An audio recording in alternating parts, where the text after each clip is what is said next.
Hello everyone, সকলকে আমার নতুন ব্লগে, নিউ চ্যানেলের নিউ ভ্লগ, ফার্স্ট ব্লগে তোমাদেরকে অনেক অনেক অনেক অনেক অনেক ওয়েলকাম। আমার ব্লগের সব কিছুই তোমাদের নতুন লাগবে, তো সেহেতু আমিও ভাবলাম যে নতুন কিছু দিয়েই স্টার্ট করি। যেহেতু আমরা এতদিন যে রুমটায় ছিলাম সেই রুমটা ছেড়ে এখন একটা নতুন রুমে শিফট করেছি রিসেন্টলি। মানে নতুন রুমে শিফট করার পরেই আমি এই চ্যানেলটা ওপেন করেছি, তো সেই কারণে আমি ভাবলাম যে সেটা দিয়েই তোমাদের সাথে নিউ ভ্লগ শেয়ার করি। তো এখানে এই যে বাঁধা টাদা হচ্ছিলো, আর এই হচ্ছে আমাদের নিউ রুমটা। এখানে টফিকে এনে দেখানো হচ্ছিল। এবার বলি টফিকে, টফি হচ্ছে আমাদের ফার্স্ট বেবি বলতে পারো। ওকে আমরা 2022 সালে অ্যাডপ্ট করি, আর ও আমাদের একদম জানের টুকরো। ও হচ্ছে আমার আর আমার বরের জানের টুকরো। তো ও ও আমাদের ফার্স্ট বেবি, আর আমি এখন যে প্রেগনেন্ট, এটা আমাদের সেকেন্ড বেবি আসবে, আমরা এটাই মনে করি। তো ও আমার মানে আমাদের ফ্যামিলিরই মেম্বার। তো এই যে এই রুমটায় আগে থাকতাম, এই রুমটা ছেড়ে দিচ্ছি, তাই লাস্ট বারের মতন দেখে নিলাম এখানে। তারপরে চলো নিউ রুমে, এখানে বেড ফিটিং হচ্ছে। এই যে হালাত দেখতে পাচ্ছ, এত বিচ্ছিরি হালাত হয়ে যায় না যখন শিফটিং হয়। শিফটিং হওয়ার পরে এত বিচ্ছিরি হালাত হয়ে যায়, পা ফেলার জায়গা থাকে না। গুড মর্নিং সকলকে। আজ আমাদের নিউ রুমে, মানে নিউ বাড়িতে আর কি। তো আজকে হচ্ছে থার্ড ডে। আমরা দুদিন আমাদের লেগেছে হচ্ছে গোছাতে, মানে গোছাতে বলতে পা ফেলার জায়গা করতে আমাদের দুদিন লেগেছে জিনিসপত্র দিয়ে। তো যাই হোক, আজকে ফাইনালি একটু পা ফেলার জায়গা করেছি। এবার আমরা একটু একটু করে জায়গার জিনিস জায়গায় রেখে সুন্দর করে গোছাবো। তো আমরা বলতে বাড়িতে আমি একাই আছি, বাবু চলে গেছে ডিউটি, বাবা চলে গেছে ওই বাড়ি। তো এইখানে আমি আর টফি, এই যে আমার টফি, আমরা দুজনেই আছি। তো প্রথম দিন যখন আমরা এখানে আসি, ফার্স্ট নাইট কাটানোর পরে মানে সেকেন্ড ডে মর্নিংয়ে টফির সাথে একটা হাদসা হয়ে গেছে বলতে পারি। সেটা হচ্ছে টফি এখানে তো দরজা মানে ওর জন্য একটু নতুন। তো ও কি করেছে, ওর বাবা বেরিয়েছে, ও বেরিয়ে চলে গেছে। তো তাতে হয়েছে কি, ওর কান এখানে দেখাচ্ছি, দেখাও বাবা, দেখি দাও একটু, দেখি দাও।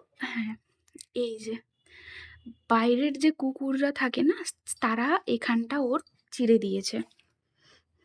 তো তো এই হচ্ছে ব্যাপার। ওর একটু কষ্ট হয়েছে। তো ব্যাপারটা হচ্ছে, আমরা সেই দিনেই তক্ষুনি, ওর যখন হয়েছে তখনই ১ ঘন্টার মধ্যে ডাক্তার এসেছে, ভ্যাকসিন দিয়ে গেছে। ওর আজকে আবার একটা ভ্যাকসিন আছে। ঠিক আছে? তো ওর আবার একটা আজকে ভ্যাকসিন আছে। আজকে আবার ডাক্তারকে ডাকতে হবে। এখন অলরেডি 9:30 10টা বাজছে। আমাদের যেহেতু এত পরিশ্রম গেছে, তো আমরা একটু টায়ার্ড। তো আমি একটু আগে উঠলাম, এখনো ব্রাশ হয়নি, কিচ্ছু হয়নি। জাস্ট উঠে লাইটটা জ্বাললাম। এবার আমি কাজগুলো স্টার্ট করব। চল তোমাদের সাথে আ দিনটা স্টার্ট করি। একটু চেষ্টা করছি নিজেকে বিজি রাখার বলতে পারো।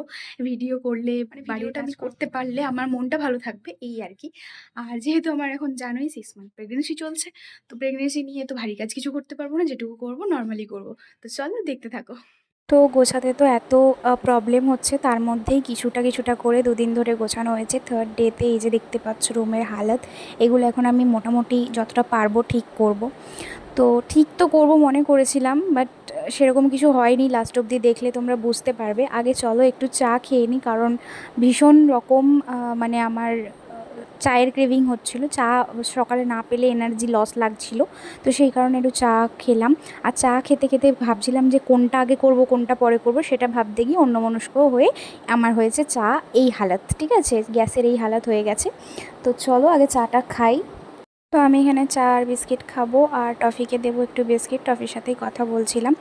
তো আমার এই ভ্লগ চ্যানেলে, এই চ্যানেলটাতে আমি আমার প্রেগনেন্সি রিলেটেড প্রত্যেকটা মোমেন্ট, ভালো খারাপ, যেই ফিলিংসগুলো আমি ফিল করছি বা যেগুলো আমার সাথে হচ্ছে, আমি তোমাদের সাথে সেইটাই শেয়ার করব। আস্তে আস্তে আস্তে ধীরে নিজের লাইফটাকে গুছিয়ে, নিজের সংসারটা গুছিয়ে আমি তোমাদের সাথে শেয়ার করব। বলে এত কাজ করব বলে ভাবলাম, আর করেওছি কিছু। কিছু করেছি মানে ফ্রিজের ডেকগুলো ধুয়ে নিয়েছি। আর হচ্ছে রান্নাঘরের কিছু টুকটাকি কাজ ছিল সেগুলো করেছি। বিছানা পরিষ্কার করেছি, একটু ঝাড় দিয়েছি, এইগুলো করেছি। বাট তারপর থেকে মানে ওই দুপুরের দিক থেকে 1:30-2টোর দিক থেকে আমার শরীর এত বেশি খারাপ করছে, এত এনার্জি লস লাগছে, এত টায়ার্ড ফিল হচ্ছিল যে আমি মানে উঠে দাঁড়ানোর মতন ক্ষমতাটাও ছিল না। এখন বাজে রাত সন্ধ্যে 7:30 মতো। তো আমি এতক্ষণ মানে শুয়েই ছিলাম, ঘুমিয়েছিলাম বলতে পারি। একটুও ওঠার মতন এনার্জি ছিল না, এনার্জি পুরো লস। এখনও আমার এনার্জি লস লাগছে। ভীষণ বাজে লাগছে আজকে কেন জানি না। তো আজকে আর সেরকম কিচ্ছু করতে পারছি না। বাকি যেটা করব তোমাদের সাথে আবার শেয়ার করব। এখন আমি আর কিচ্ছু করছি না। তো আজকের মতো এখানেই ভ্লগটা শেষ করছি। আজকে আর কিচ্ছু নেক্সট হবে ডে না। আমি আবার এনার্জি নিয়ে একটু এনার্জি বুস্ট করে আমি হচ্ছে আবার কাজে লাগবো। তো তখন আবার তোমাদের সাথে শেয়ার করব।